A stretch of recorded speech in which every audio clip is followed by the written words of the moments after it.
Hello everyone and welcome back to the Leilani Bureau of Investigations Academy. Labia, if you will, because it's a lot of lips flapping in this one. We have sent our best recruit, a psyop if you will, Emma Grede, to interview Meghan Markle so that Meghan Markle can spill the tea, as the trailer says. Let's see how Emma did. Right out the gates, Meghan Markle has unlocked a new fantasy lie. When asked by Emma what inspired Meghan to be an entrepreneur, Meghan comes up with a new brand story, girl.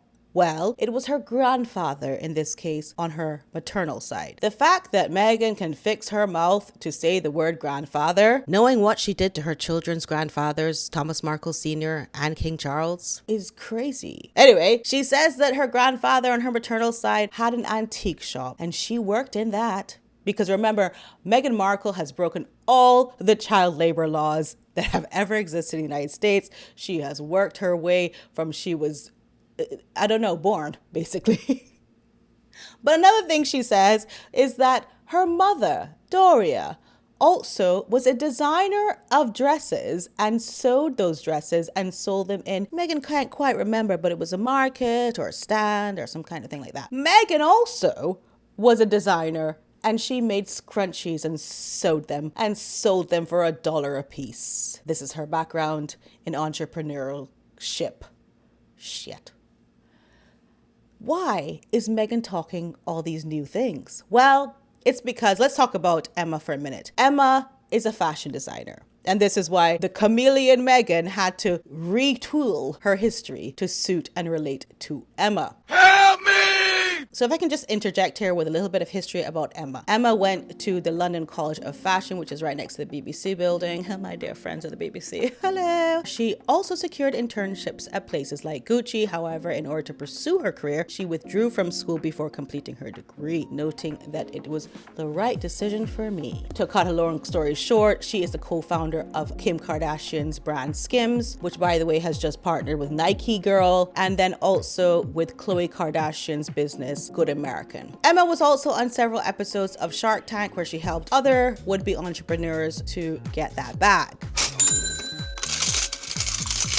One more thing I want to mention about Emma is that she is mixed race. Her mother is white British and her father is Trinidadian/Jamaican. And the only reason why I'm mentioning that is because Emma does not take Meghan Markle's mixed race bait card. I'm very proud of her for that, because the same way I feel, she feels. It's unbelievable that Meghan really felt any kind of racism in any industry.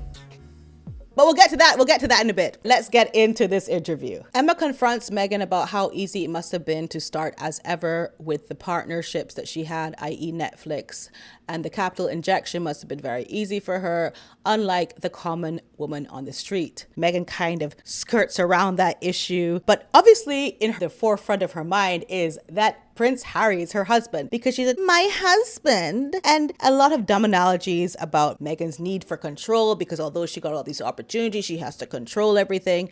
And that is count number one with my husband. We'll see how it goes from here on, but I suspect she's going to keep talking about my husband. Remember, Emma's British. You know, she would have known Prince Harry, and I don't know why Meghan can't just call the man Harry. This is a British woman. She knows who you're married to. Now, speaking of British, the reason why Meghan's doing this interview is because she made that faux pas a week ago or whatever, where she said she doesn't really need British consumers. She doesn't care about the UK and her products. And obviously somebody told her, are you crazy? So now, being with Emma, she's like, oh yes, I want to go global. And this is why she is doing this podcast with Emma, because she's trying to reach the British consumer, which she probably realizes is a big fail to have ever thought that she did not need them. Imposter syndrome comes up, and that is a video that I did about Meghan Markle way back when I thought she had imposter syndrome. So this is a clap back to me. Thank you, everyone. Hello, I got a little feature here. And she says she's never had that and she'll never have imposter syndrome because if not her, who else should do it? I don't feel imposter syndrome. I feel like I'm exactly where I'm supposed to be right now. Emma tries to steer her in the direction of you have to listen to your team. Got to find great people and get out of their way. And I really believe in that. Meghan agrees. Yes, it does take a village. Because it takes a village. It really does. It takes a village every damn day. Yeah. Every day. All day, every day. Every single day. And what does your team look like these days? Because you do so many things and you've got... In Meghan's case, the village is nomadic. So long, farewell, I'll be there saying goodnight. Up to last week, 4 more people quit on Meghan. Prince Harry and Meghan Markle are losing staff once again. 4 staff members have left in recent weeks, according to People magazine. Bruh. Apart from all the other people she bullied and quit and sent to mental institutions. Emma, as we have trained her at Libya, has a lot of incredulous reactions to Meghan. Emma is in disbelief that Meghan sold out in less than an hour all of her As Ever products because Emma is a real businesswoman and she's never seen the likes of it in her entire career. Meghan never really explains how she sold out in 45 minutes and it's a bunch of word salad which serves no purpose. What's different about this interview is that Meghan seems to have met her match because Emma is very talking, interrupting, and that's how we trained her. Oh wait, there's a little disruption here. While Meghan is going on in her typical word salad, when she finally pauses, Emma says, "No doubt." And that rubs Meghan the wrong way. And I feel excited that I'm sharing things that are important to me and how I would do things in my own home, and that I hope people translate that to theirs as well. No doubt. Given that the I like the no doubt. No, I love it. It's great. I feel it. I mean, I really do. I believe that it was very kind of Emma to just be like, no doubt, whenever she has doubt. I don't know. I do think that Meghan is inherently a rude person. Emma is doing her job to expose Meghan's nasty personality. And we love her for that. Emma says, for example, that she loves cooking. And Meghan's like, but did you cook anything for my show? I watched the show. I feel like it's very clear. I did not make anything. I'm not going to lie. Do you cook? I am such a cook. Like such a cook. But I cook... I mean, who really needs security here? Is it Meghan or the people she's interacting with? Emma asks about Meghan's future. Meghan goes on talking about logistics and movement and growth. She says she doesn't think about failing, which is wild work. How can you not care about failing? You've only failed. You've literally only failed. Wow. The delusion is real. This is where Emma asks if Meghan's delusion comes from her training in acting. I can't. And this is where Meghan makes the huge mistake of playing the mixed race card. Meghan says that yes, being a trained actress did help her have a thick skin because she couldn't get jobs because of her being mixed race. You have to think, at that time, there were certainly not a lot of mixed race parts.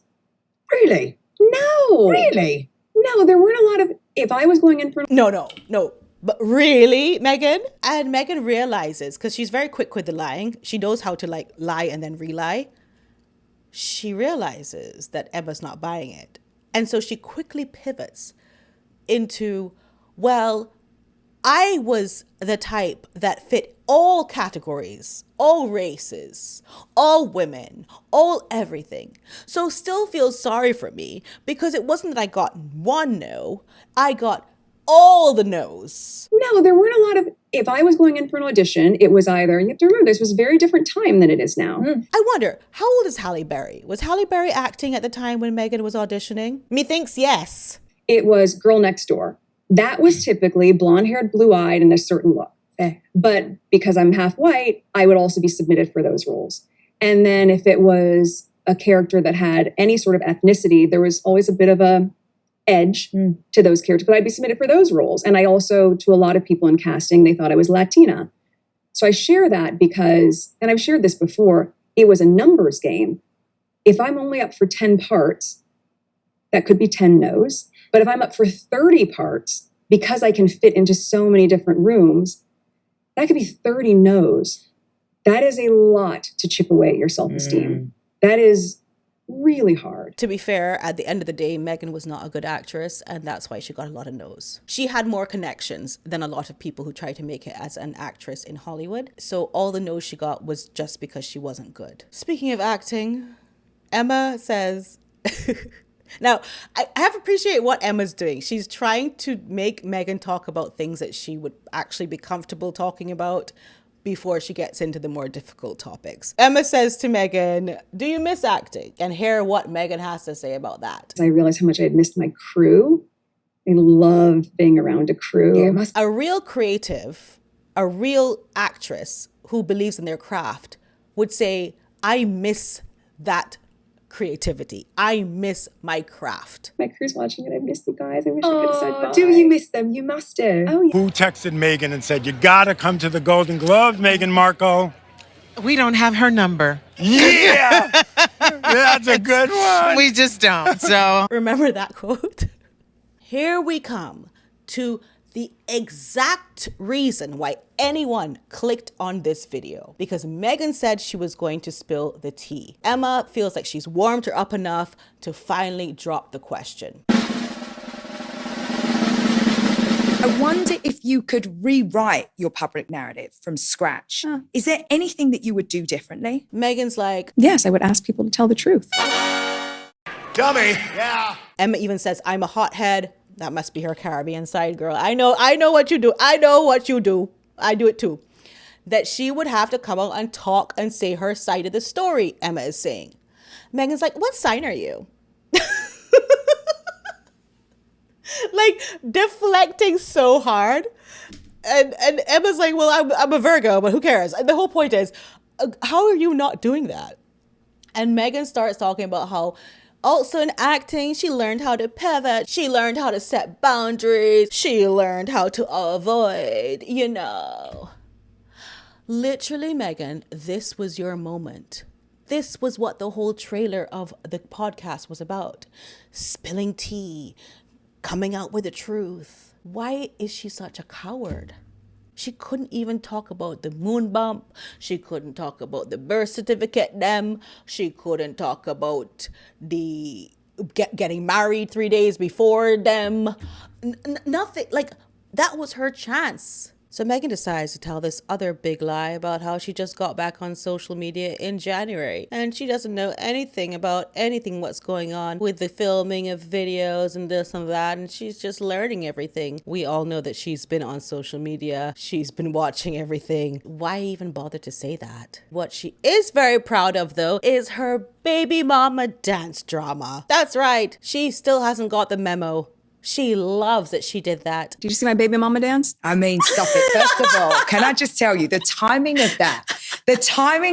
Emma's sort of like, well, is it really you? We maybe watched it like 20 times yesterday. And I was like, is that her? Oh my God. I think what she really wanted to ask is that really a baby bump that you had there? It looks so fake.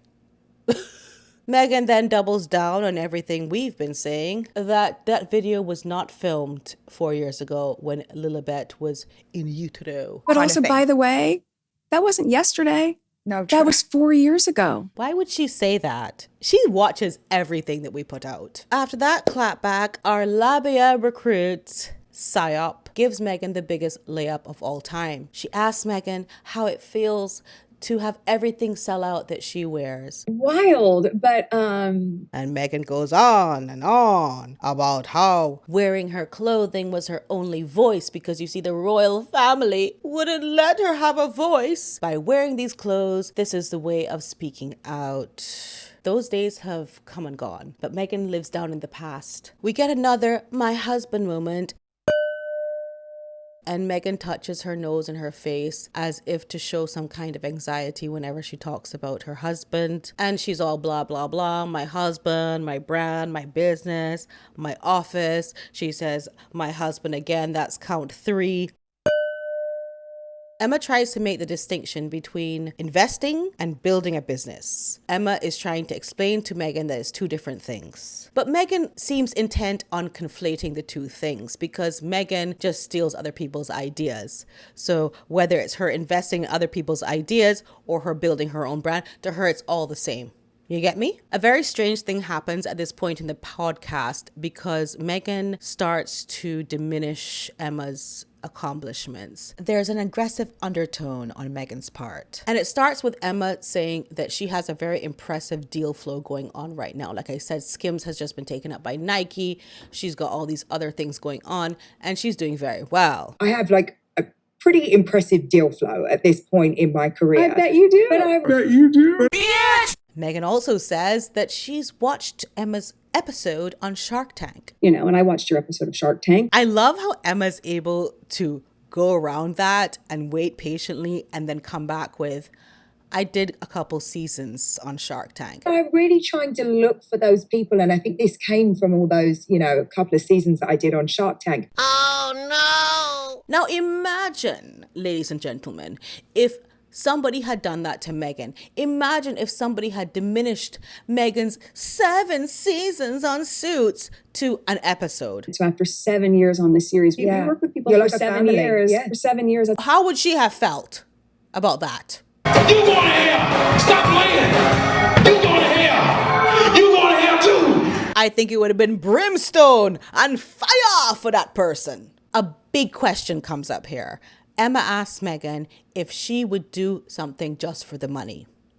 What do you think Meghan's response was? Meghan says, no, I've turned down so many things no matter what the money. Like what though? Slandering the royal family? I think you said yes to that. Trademarking everything under the sun? I think you said yes to that. What have you actually turned down? Emma decides to ask Meghan why Meghan is even doing the Female Founder podcast. Good question. I think it's just to torture everyone by showing up Meghan Markle's bad ways. But Meghan Markle gives a lot of delusional responses. But by the way, she's stopping it now. She's done with that because it's all too much with all the teams and all the staff and all the capital injection and all the everything that's been set up for her in advance. She doesn't want to spread herself too thin. And at a certain point, the only thing I want spread thin is my jam.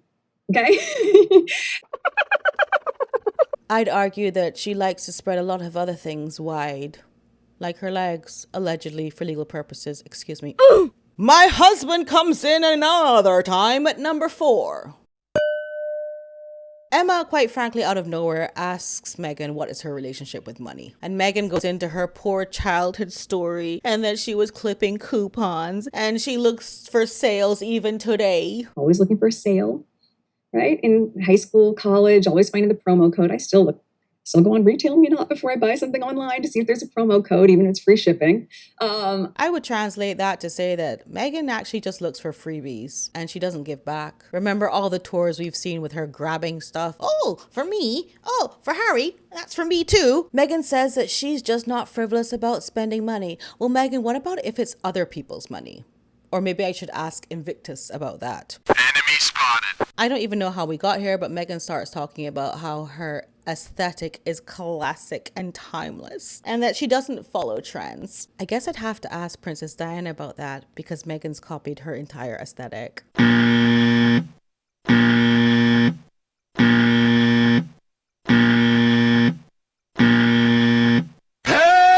And on this whole fashion talk, I had to say, wait one damn minute. Meghan says, I'm sure there was puff sleeves were cool and trendy for a moment. I didn't catch that trend. I wasn't doing that. Girl, what?